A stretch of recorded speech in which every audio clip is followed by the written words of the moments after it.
सभी दोस्तों को मेरा प्यार भरा राम राम नमस्कार जय जोहार।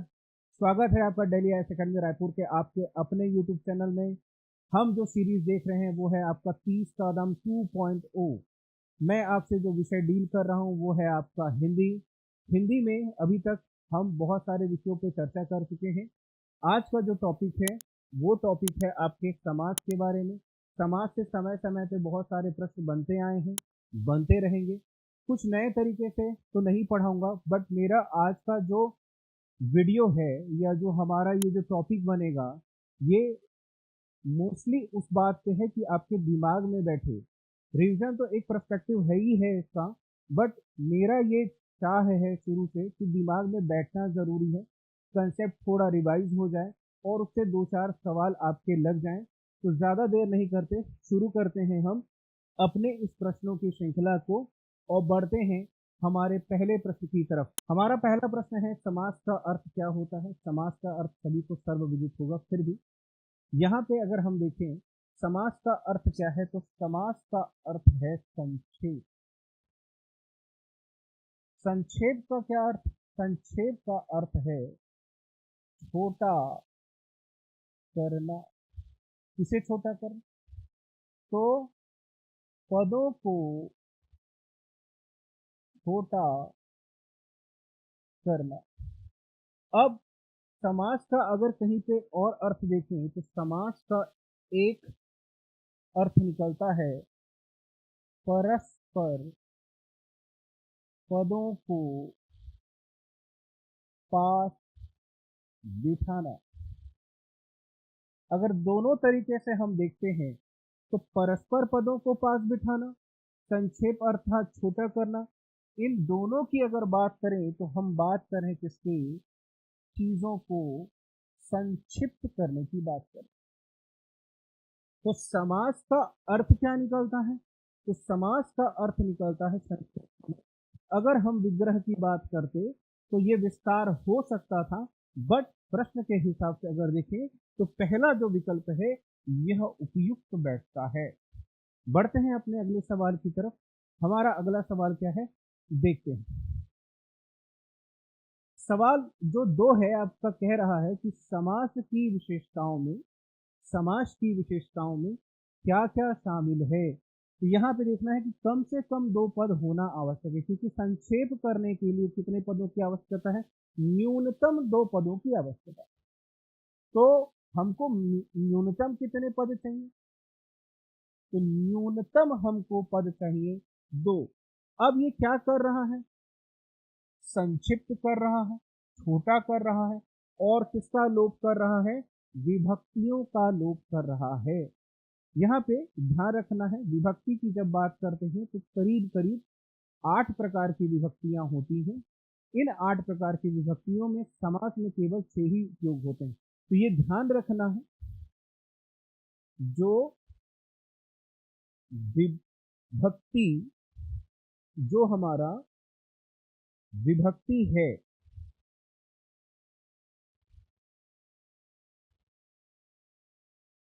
वो है आपकी 8, लेकिन समास में प्रयुक्त होती है आपकी 6।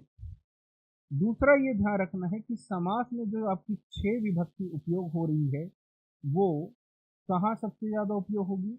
ये ध्यान रखना है किसमें? आपके तत्पुरुष समास में। कहाँ प्रयोग होगी? आपके तत्पुरुष समास में। तो ये ध्यान रखना है कि तीनों ही शर्तें हैं।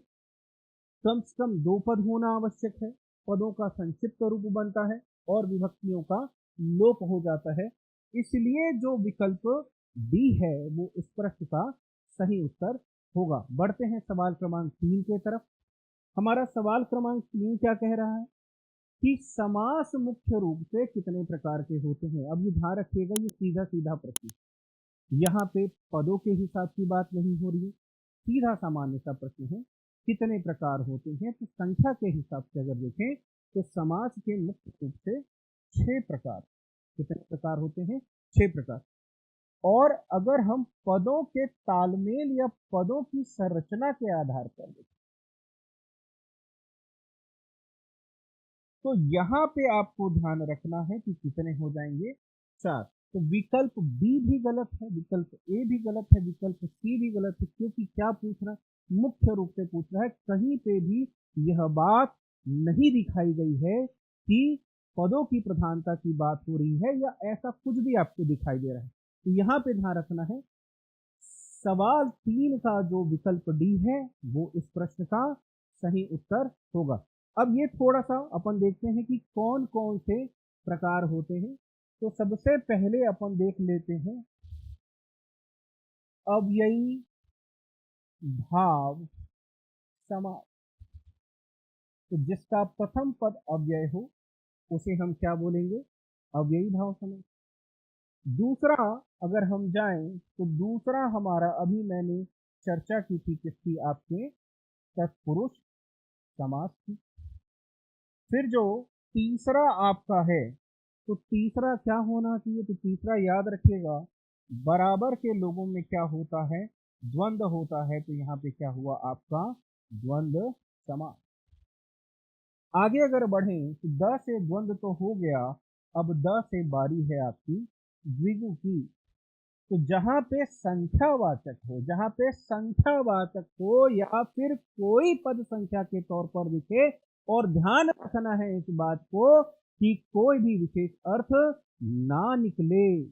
अगर विशेष अर्थ निकला तो क्या हो जाएगा, बहुव्रीहि। तो ये ध्यान रखना है। अगला हमारा समास क्या हो गया भाई आपका, बहुव्रीहि। तो पहला हो गया अव्ययी, दूसरा हो गया तत्पुरुष, तीसरा हो गया द्वंद्व, और चौथा हो गया द्विगु, और पांचवा हो गया बहुव्रीहि, और छठवां हमारा है आपका कर्मधारय। तो जहां पे आपको उपमान उपमेय दिखे, विशेषण विशेष्य दिखे, ऐसा कुछ संबंध दिखे, वहां पे क्या देखने को मिलेगा आपको, कर्मधारय समास। अब बढ़ते हैं अपन अपने अगले सवाल की तरफ। हमारा अगला सवाल बोल रहा है पदों की प्रधानता के आधार पर। किसके आधार पर, पदों की प्रधानता के आधार पर समास कितने प्रकार के होते हैं। तो अभी मैंने आपको जस्ट बताया था कि कितने प्रकार के हैं भैया, 4 प्रकार। तो यहाँ पे ये 4 प्रकार के हैं, तो उत्तर तो हो गया आपका विकल्प सी। लेकिन कौन से 4 प्रकार, तो यहाँ पे सबसे पहले ध्यान रखना, समास को अगर बांटा जाए तो समास को 2 पदों में बांटा जाता है। एक को बोलते हैं हम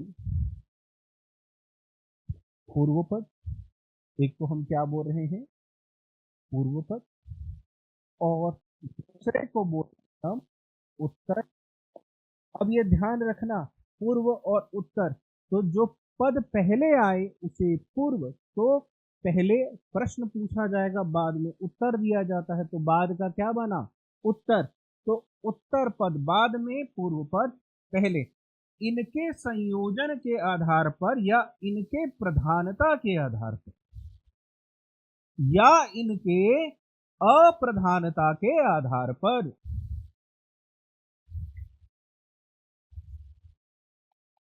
तो इनके प्रधानता या अप्रधानता के आधार पर हमारे पास कुल कितने समास के प्रकार हैं, 4 समास के प्रकार।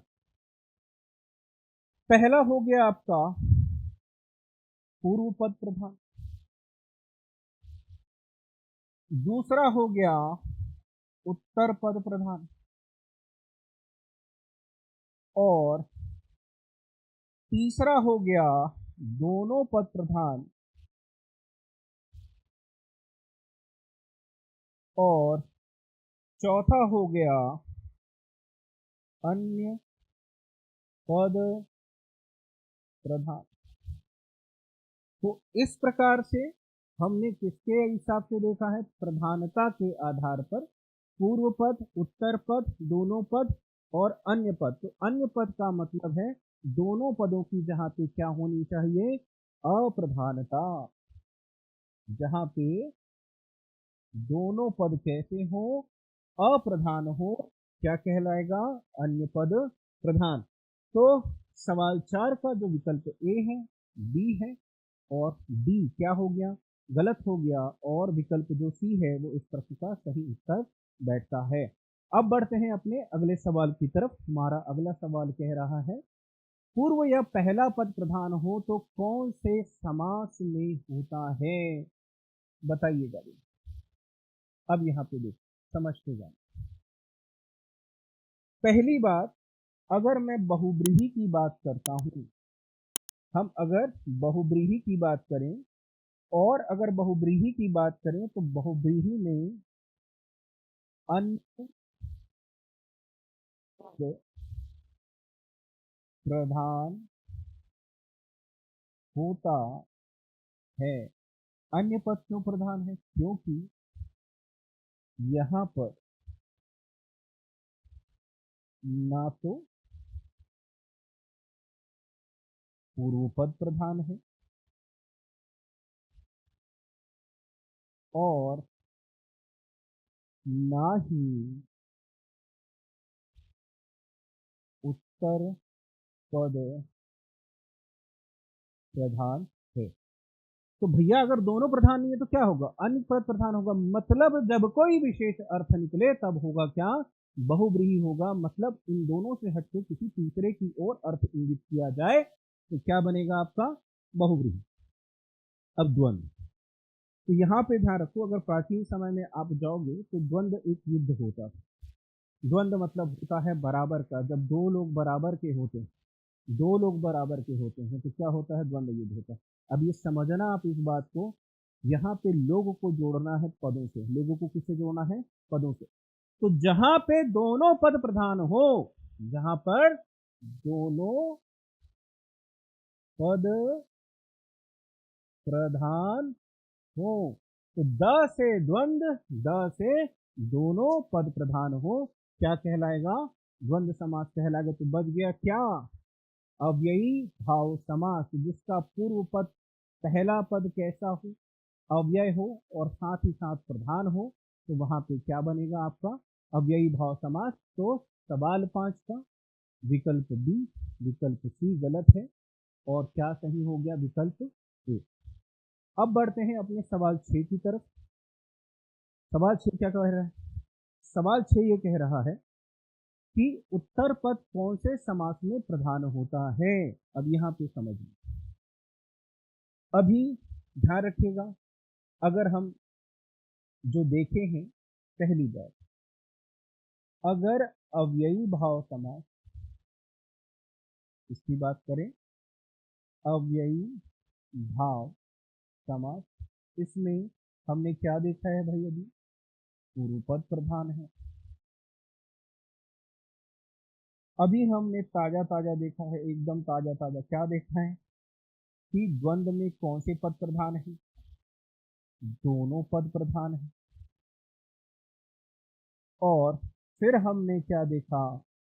बहु व्रीहि, जिसमें अन्य पद प्रधान है, जिसमें अन्य पद प्रधान है। अब यही भाव समास, द्वंद्व समास, बहुव्रीहि समास, ये तीनों की बात हो गए। मतलब यहाँ पे हमारे पास पदों के आधार पर 3 प्रकार बन गए। तो बच गया कौन सा? चौथा प्रकार। तो चौथा प्रकार में याद रखिएगा, तत्पुरुष भी शामिल है, द्विगु भी शामिल है, कर्मधारय शामिल है। तो ये सबके सब कहाँ दिख रहे हैं भाई?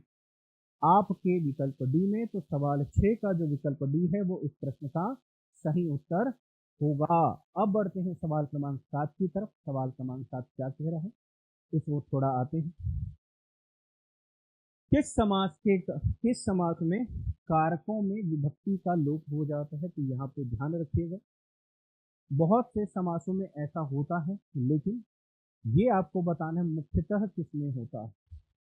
मुख्यतः हम जब विभक्ति के लोप की बात करते हैं तो बहुब्रीहि की बात करते हैं या तत्पुरुष की बात करते हैं। हालांकि बहुब्रीहि में भी एक जो प्रकार होता है, उसमें हम बाद के पदों के लिए देखते हैं कि विभक्ति का लोप हो रहा है कि नहीं हो रहा है। अब यहाँ पे अगर आप देखें, बीच से देखें या मुख्य रूप से अगर देखें तो विभक्ति का लोप कहाँ हो रहा है?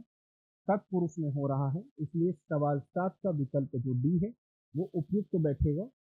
द्विगु की बात कर रहे हैं, कर्मधारय की, बहुब्रीहि, ये सब इसमें नहीं आएंगे। मुख्य रूप से क्या आएगा आपका? तत्पुरुष समास है।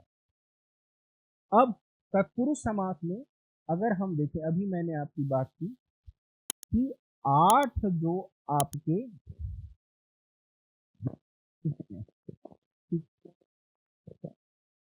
से हमारे उसमें उपयोग कितना आता है? 6। उपयोग में कितना आता है? 6। तो पहले का और अंत का, पहले का और अंत का। तो हमारे पास एक तरीका है, कर्ता ने अनुकर्म को करण चिन्ह से जान, संप्रदान को के लिए अपादान से मान, संबंध का के की अभिकरण में पर और संबोधन। तो यहाँ पे ध्यान रखिएगा ये, तो शुरू का कर्ता, अंत का संबोधन, इस नाम का कोई भी तत्पुरुष समास नहीं होता। अब बढ़ते हैं अपने सवाल क्रमांक 8 की तरफ। कौन से समास में प्रथम पद संख्यावाचक होता है? तो ध्यान रखना, दिमाग की घंटी जल जानी चाहिए, और दिमाग की घंटी ये कहती है कि द्विगु मतलब क्या हो गया? संख्या। द्विगु मतलब क्या हो गया? संख्या। तो द्वंद्व नहीं आएगा, तत्पुरुष भी नहीं आएगा, और ये तो है ही नहीं। तो सवाल 8 का जो विकल्प ए है वो इस प्रश्न का सही उत्तर होगा। अब बढ़ते हैं सवाल 9 की तरफ। सवाल 9 क्या कह रहा है इसके बारे में थोड़ी सी चर्चा कर लेते हैं। आजीवन या यथा नियम। आजीवन, यथा नियम, निडर, प्रतिदिन, भर पेट, बखूबी, बेरोजगार में कौन सा शब्द अव्ययी भाव का उदाहरण नहीं है? तो यहाँ पे ध्यान रखिएगा, जहां पे भी आ उपसर्ग दिखे, यथा उपसर्ग दिखे, नी उपसर्ग दिखे, प्रति उपसर्ग दिखे, भर उपसर्ग दिखे, ब उपसर्ग दिखे, या बे उपसर्ग दिख रहा है, तो वह क्या होना चाहिए? वह होना चाहिए आपका अव्ययी भाव समास। तो यहाँ पे सवाल क्या पूछ रहा है? उदाहरण नहीं है। तो ध्यान रखना, इनमें से कोई नहीं, क्योंकि ये सभी किसके उदाहरण हैं? आपके अव्ययी भाव समास के उदाहरण हैं। अब बढ़ते हैं सवाल क्रमांक 10 की तरफ। सवाल क्रमांक 10 क्या कह रहा है? समक्ष, रातों रात, हाथों हाथ, और आपका गांव गांव, साल दर साल, खंड खंड में कौन सा शब्द अव्ययी भाव समास का उदाहरण नहीं है? अब यहाँ पे देख लीजिए, समक्ष आंखों के सामने, रात ही रात में, हाथ ही हाथ में, प्रत्येक गांव में, प्रत्येक साल, हर साल, और एक खंड के बाद दूसरा खंड। अगर आपको पुनरुक्ति दिख रही है, शब्दों की क्या दिख रही है? पुनरुक्ति दिख रही है, मतलब वहां पे संभावना किसकी है? आपके अव्ययी भाव समास की है। तो चाहे हम समक्ष की बात करें, रातों रात की बात करें, हाथों हाथ की बात करें, गांव गांव की बात करें, साल दर साल की बात करें, खंड खंड की बात करें, ये सब के सब क्या बन गए? अव्ययी भाव समास। और तो क्या बोल रहा है? नहीं है, तो ये सारे ही हैं, तो इसलिए आपका क्या विकल्प सही बैठ गया है? विकल्प डी। और सी, डी, ये क्या हो गया? आपके गलत हो गया। सवाल 11 क्या कह रहा है इसके बारे में भी थोड़ी चर्चा हो जाए। सवाल 11 बोल रहा है, तत्पुरुष समास के भेद में कौन कौन सा भेद शामिल नहीं है? अभी ही मैंने आप लोगों से चर्चा की थी, शुरुआत की विभक्ति, अंत की विभक्ति, ये दोनों शामिल नहीं है, तो ये विकल्प दिख रहा है ए और सी में। तो सवाल जो 11 का विकल्प डी है वो इस प्रश्न का सही उत्तर होगा। अब बढ़ते हैं अपने सवाल 12 की तरफ। सवाल 12 क्या कह रहा है? सवाल 12 कह रहा है, निम्न में तत्पुरुष समास की पहचान कीजिए। तो यहाँ पे ध्यान रखिए, यश को प्राप्त, तुलसी के द्वारा कृत, देश के लिए भक्ति। अब देखिए, यहाँ पे किसका लोप हुआ? को का। यहाँ पे द्वारा या के द्वारा का,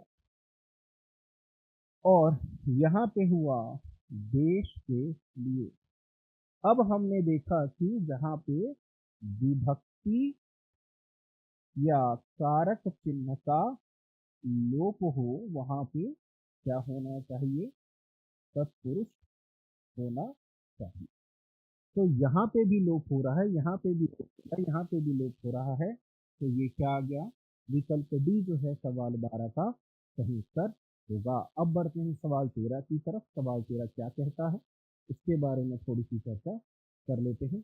निम्न में तत्पुरुष समास की पहचान कीजिए। तो भैया समझ लो, नेत्र से ही लाखों का पति आप पर बीती। ठीक है, अब यहाँ पे देखो, हीनता का बात हो या अलगाव की बात हो, अपादान, ये अपादान तत्पुरुष। अब संबंध काके की हम क्या बोल रहे हैं, लाखों का पति। हम क्या बोल रहे हैं, लाखों का पति। ये जरूर बताइएगा कमेंट बॉक्स में कि लखपति किसमें शामिल है। और आप पर बीती, तो में और पर हो तो क्या होगा, अधिकरण में पर। तो यहाँ पे ध्यान रखना, यहाँ पे क्या आएगा, अधिकरण। लखपति का कमेंट बॉक्स में जरूर बताइएगा। विकल्प तो आपका डी सही बैठेगा, क्योंकि इसमें सभी से सभी शामिल हैं। अब आ जाते हैं सवाल 14 की तरफ। सवाल 14 हमारा क्या कह रहा है, सवाल 14 कह रहा है, नन तत्पुरुष समास की पहचान बताइए। नन तत्पुरुष सवाल की पहचान बताइए।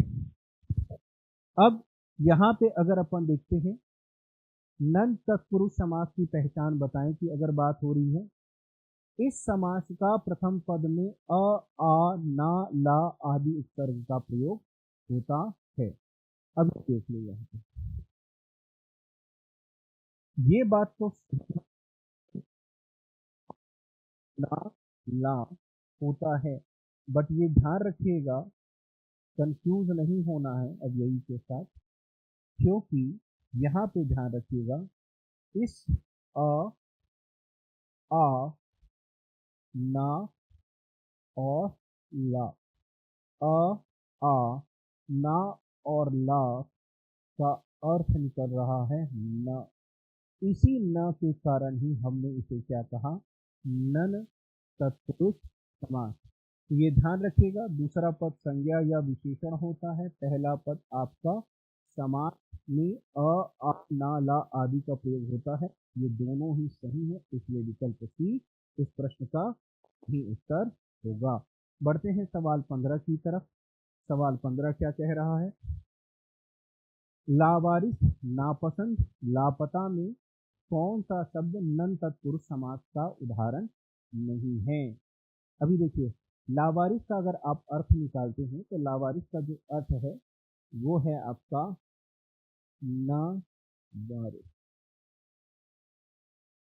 नापसंद का अगर आप देखें तो ना पसंद, और अगर लापता का देखें तो लापता का अगर अर्थ निकलेगा ना पता। और अभी ही हमने देखा कि जहाँ पे इनका परिवर्तन किस रूप में हो, न के रूप में हो, अच्छा आएगा आपका नन तत्पुरुष समास। तो उदाहरण नहीं है, तो ध्यान रखिएगा ये सभी के सभी उदाहरण हैं, इसलिए विकल्प डी इस प्रश्न का सही उत्तर होगा। बढ़ते हैं अपने सवाल 16 की तरफ। तो सवाल 16 क्या कह रहा है, जब दो भिन्न संज्ञा शब्दों को निम्न, या जब दो भिन्न संज्ञा शब्दों को मिलाकर समस्त पद बनाया जाए तो वहां किस प्रकार का द्वंद्व होगा। यहाँ पे देख रहे हैं इतरेतर, एक है समाहार और एक है वैकल्पिक। अब एकदम समझना है, इसी में ही सारा रहस्य छुपा हुआ है। अगर आप शब्दों का अर्थ निकालना सीख जाएंगे तो सवाल भी आपके बनने शुरू हो जाएंगे। जैसे यहाँ पे समझिएगा, अगर आप देखें ये क्या बना, इतर और इतर, क्या बन गया, इतरेतर। क्या बन गया, इतरेतर। इतर मतलब या भिन्न, इतरेतर मतलब क्या होता है, अलग या भिन्न। समाहार, जब सम से समझना है समान, सम से क्या समझना है, समान। जब समान वस्तु हो या एक जैसी, समान वस्तु हो या एक जैसी वस्तु हो तो वहां पे क्या होगा, समाहार द्वंद्व होगा। और वैकल्पिक, वैकल्पिक में हमेशा ध्यान रखिएगा, धर्म अधर्म, पाप पुण्य, विलोम शब्द जहाँ पे दिखे, ध्यान रखिएगा मैं किसकी बात कर रहा हूँ, विलोम शब्द जहाँ पे दिख रहा है हम विकल्प दे रहे हैं, हाँ या नहीं, होगा या नहीं होगा। मतलब यहाँ पे विकल्प में ध्यान रखना, या शब्द, विकल्प की पहचान क्या है, या शब्द। और शब्द कैसे होंगे, दोनों पद कैसे होंगे, दोनों पद होंगे विलोम। दोनों पद कैसे होंगे, विलोम। They are opposite, they are opposite. तो यहाँ पे ध्यान रखना है। वैकल्पिक की बात करें तो यहाँ पे हम बात कर रहे हैं किसकी, विलोम। और जब इसका विस्तार हो तो क्या बन जाएगा, या बन जाएगा। तो ध्यान रखना है, हमने क्या पूछा है सवाल में, दो भिन्न। तो दो भिन्न मतलब इतर इतर, भिन्न भिन्न, भिन्न भिन्न। तो इतर इतर, इतर इतर जुड़ गया तो क्या बन रहा है, इतरेतर। क्या बन रहा है आपका, इतरेतर। तो सवाल 16 का जो विकल्प ए है वो इस प्रश्न का सही उत्तर होगा। अब थोड़ा सा आ जाते हैं सवाल 17 की तरफ। इनमें से कौन इतरेतर द्वंद्व का उदाहरण है, तो ध्यान रखिएगा। बात की गई थी भिन्न भिन्न संज्ञा की, राम लक्ष्मण भरत शत्रुघ्न लव कुश। यहाँ पे दोनों कैसे हैं, भिन्न भिन्न। दोनों कैसे हैं, भिन्न भिन्न। अगर कंफ्यूजन है तो पिछली ओर चलते हैं, पीछे की ओर चलते हैं। दो भिन्न संज्ञा शब्दों को मिलाकर समस्त शब्द बनाया जाए तो वहां पे क्या दिख रहा है, इतरेतर। तो भाई अगर यहाँ पे आप आओगे तो क्या दिख रहा है, राम लक्ष्मण भरत शत्रुघ्न लव कुश। राम लक्ष्मण भरत शत्रुघ्न लव कुश, क्या ये दोनों अलग हैं कि नहीं है, भरत शत्रुघ्न अलग हैं कि नहीं है संज्ञा के हिसाब से, और लव कुश अलग हैं कि नहीं है। तो सभी के सभी अलग हैं तो क्या आना चाहिए, ऊपर युक्त सभी। तो जो सवाल 17 है इस प्रश्न का उचित विकल्प जो मुझे जान बैठता है वो है आपका विकल्प डी। अब बढ़ते हैं अपने सवाल 18 की तरफ।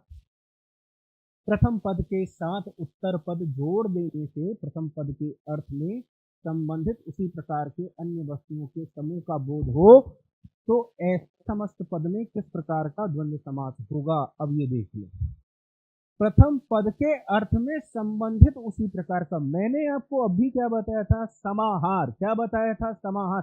समान एक जैसे अर्थ देने वाले, कैसे, एक जैसे अर्थ देने वाले। तो यहाँ पे आपका क्या हो जाएगा, समाहार।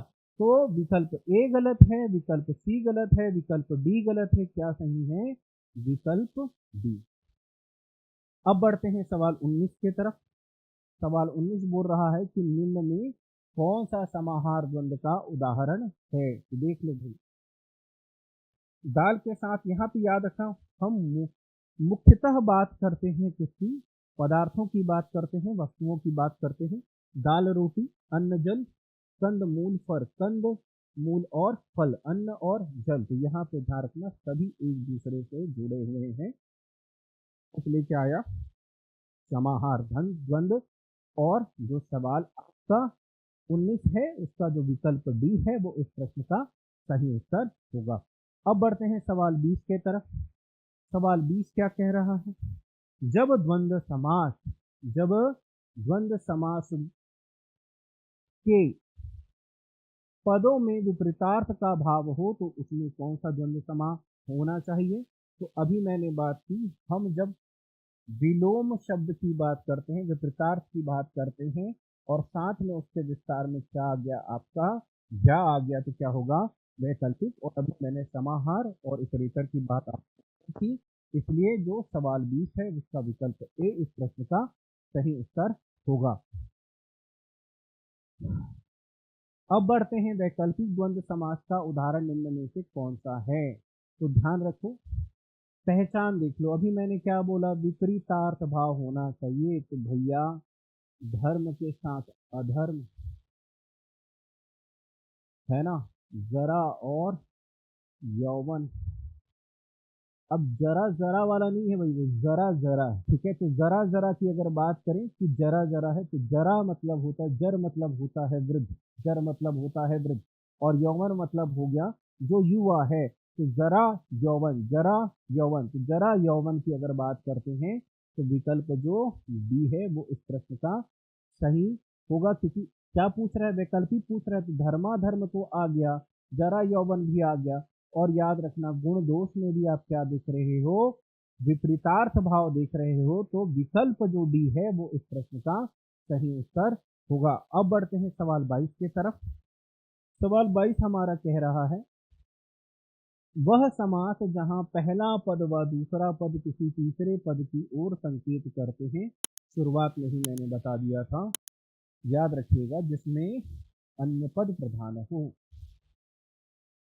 जिसमें अन्य पद प्रधान हो, तो विकल्प आपका सी जो है आएगा, और जिसमें दोनों पद प्रधान वाचक है वो टू। तो यहाँ पे ध्यान रखना, ये क्या बन गया, संख्यावाचक। ये क्या बन गया आपका, दोनों पद प्रधान। तो यहाँ पे ध्यान रखना है कि ये भी ठीक, ये किसके लिए ठीक होगा, तो ये ध्यान रखना, ये संख्यावाचक के लिए ठीक होगा, ये दोनों पद प्रधान के लिए ठीक होगा। लेकिन हमको क्या बोल रहा है भाई, हमको बोल रहा है कि पहला पद दूसरा पद किसी तीसरे पद की ओर संकेत करते हैं, कौन सा समास होगा, बहुव्रीहि होगा। तो सवाल 22 का जो विकल्प सी है वो इस प्रश्न का सही उत्तर होगा। अब बढ़ते हैं अपन सवाल 23 के तरफ।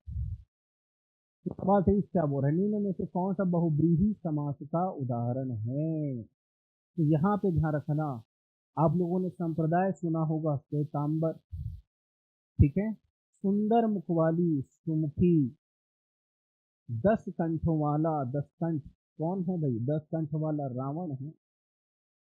जो सुंदर मुख वाली होगी उसको सुमुखी बोलेंगे। तो हम किसी तीसरे की ओर बात कर रहे हैं, अन्य की बात कर रहे हैं। श्वेतांबर में भी हम किसी संप्रदाय विशेष या फिर ऐसा व्यक्ति जो किसी संप्रदाय विशेष को इंगित कर रहा है वस्त्रों के द्वारा, हम उसकी बात कर रहे हैं। तो विकल्प जो डी है वो इस प्रश्न का सही उत्तर होगा, क्योंकि तीनों के तीनों इसमें शामिल हैं। अब जो सवाल 23 है, वो सवाल 23 के बाद हमारा आया सवाल 24। अभी बोल रहा है सपत्नीक, एकदम सरल है, बता देता हूं, समझ लीजिए। ये जो आपका स दिख रहा है, जहां पे आप थे, तो स से समझना है सम और स से समझना है तुल्य योग। तो स से यहाँ पे ध्यान रखना, हम तुलना कर रहे हैं, सम बहुव्रीहि बोल रहे हैं, उसी को हम तुल्य योग बोल रहे हैं, व्यतिहार नहीं बोल रहे हैं, ना ही। और बहुव्रीहि का प्रकार पूछे, बहुव्रीहि के प्रकार तो है ही है ये। यहाँ पे व्यतिहार का मतलब समझना है, जहाँ पे लड़ाई झगड़े वाली जैसी स्थिति होती है, हार जीत जैसी वाली स्थिति होती है, युद्ध जैसी वाली स्थिति होती है, वहां पे होता है व्यतिहार। अब ये समझना, इसको कैसे याद करोगे, तो इसके याद करने का एक तरीका ये है, हार से समझ लो वह समास जिसके पदों को पढ़कर हमको युद्ध जैसी स्थिति या हार जीत जैसी स्थिति आपको देखने को मिले, तो वो क्या बनेगा आपका, कौन सा बनेगा, व्यतिहार बनेगा। लेकिन सवाल क्या पूछा है कि सपत्नीक में बहुव्रीहि कौन सा है, तो ध्यान रखिएगा, विकल्प सी इस प्रश्न का सही उत्तर होगा। अब ये आपके गलत हो गए। बढ़ते हैं अपने सवाल 25 के तरफ। सवाल 25 पूछ रहा है कि खींचातानी में बहुव्रीहि समास का कौन सा भेद है। अब यहाँ पे देखें, खींचातानी में अगर आप देख रहे हो तो यहाँ पे सम बहुव्रीहि की बात नहीं हो रही, क्योंकि स से शुरू तो नहीं हो रहा है, तुल्यता की बात नहीं हो रही, बात हो रही है किसकी, आपके हार जीत स्थिति वाली, युद्ध की स्थिति, लड़ाई झगड़े वाली स्थिति। तो लड़ाई झगड़े वाली स्थिति हार से समझना है, तो क्या बन गया आपका व्यतिहार। तो बी गलत, सी गलत और डी गलत। बढ़ते हैं अपने सवाल 26 के तरफ। सवाल 26 कह रहा है कि वह समास जिसमें पहला पद विशेषण तथा दूसरा पद विशेष्य हो, अथवा पहला पद उपमान व दूसरा पद उपमेय हो, वह कौन सा समास होगा। तो यहाँ पे ध्यान रखना है, ये कर्मधारय से जुड़ा, किससे जुड़ा है, कर्मधारय से जुड़ा है। क्योंकि अगर आप एलिमिनेशन के तौर पर भी देखें तो बहुव्रीहि नहीं हो सकता, क्योंकि अन्य पद प्रधान है, संख्यावाचक नहीं है, क्योंकि संख्या की बात नहीं हो रही। यहाँ पे बात हो रही है किसकी, कि पहला पद विशेषण दूसरा पद विशेष्य हो, अथवा पहला पद उपमान व दूसरा उपमेय हो, तो वहां पे क्या होगा, वहां पे होगा आपका कर्मधारय। हमारा अगला सवाल है सवाल क्रमांक 27। सवाल क्रमांक 27 यह कह रहा है कि कृष्ण सर्प में कर्मधारय समास के प्रकार की पहचान कीजिए। देखिए, यहाँ पे जो ध्यान देने वाली बात ये है कि जहां पे हमको विशेषता दिख रही है, वहां पे आपका जो संबंध निकलेगा वो निकलेगा विशेषण विशेषिका, और जहां पे तुलना की जाएगी वहां पे आ जाएगा उपमा उपमेय का संबंध। विकल्प को अगर गौर से देखा जाए तो सवाल जो 27 है उसमें आपको ध्यान रखना है कि यहाँ पे कृष्ण सर्प बात किया जा रहा है, मतलब यहाँ पे बात किया जा रहा है कि जो सर्प है उसका रंग कैसा है, कृष्ण या काला। तो वो रंग आपका काला है, मतलब सर्प की विशेषता बताई जा रही है कि वो कैसा है, कृष्ण है। तो यहाँ पे जो विकल्प 27 है उसका जो कहना चाहिए प्रश्न जो 27 है, माफ कीजिएगा, उसका विकल्प ए इस प्रश्न का सही उत्तर होगा, क्योंकि यहाँ पे तुलना नहीं हो रही है, इसलिए विकल्प बी, विकल्प सी और विकल्प डी क्या हो गए, गलत हो गए। अब बढ़ते हैं सवाल 28 की तरफ। सवाल 28 क्या कह रहा है, कमल नयन में कर्मधारय समास के प्रकार की पहचान कीजिए। तो यहाँ पे ध्यान रखना है, यहाँ पे नयन की तुलना किससे की जा रही है, कमल से। और अभी मैंने आपको बताया कि जहां पे तुलना हो वहां पे क्या होगा, उपमा उपमेय। तो इसलिए हमारा जो विकल्प ए है वो इस प्रश्न का सही उत्तर बैठेगा। विकल्प बी, विकल्प सी, विकल्प डी जो है वो आपके गलत हो जाएंगे। अब हम वीडियो के अंतिम कड़ी की ओर आ चुके हैं, हमारे पास केवल 2 ही प्रश्न शेष हैं। सवाल जो 29 है वो कह रहा है कि वह समास जिसमें पूर्व पद संख्यावाचक हो कहलाता है। तो मैंने इस पूरे वीडियो में यही बात बोल रहा हूँ कि जहाँ पे संख्या दिखे वहाँ पे क्या होना चाहिए, द्विगु होना चाहिए। तो विकल्प ए सही है, बी और डी क्या हो गए, गलत हो गए। अब हमारा अंतिम सवाल 30 नंबर का सवाल है, 30वें नंबर का सवाल है, चवन्नी शब्द का समास विग्रह कीजिए। तो यहाँ पे ध्यान रखिएगा, ये अगर आप चवन्नी की बात कर रहे हैं तो ये जो चवन्नी है, चौ धन अन्न, ठीक है। तो यहाँ पे ध्यान रखना है कि यहाँ पे क्या निकल गया, 4। तो 4 आनों का समाहार, 4 आनों का समाहार। तो ये कहाँ दिख रहा है, विकल्प ए में, विकल्प बी, विकल्प सी और विकल्प डी गलत हो गए। आज का जो हमारा वीडियो है यह पूर्ण हुआ। इसी प्रकार के और वीडियोस के लिए और नई जानकारी के लिए, अपने अभ्यास के लिए, अपने रिवीजन के लिए बने रहिएगा हमारे 30 कदम सीरीज से। बहुत बहुत धन्यवाद।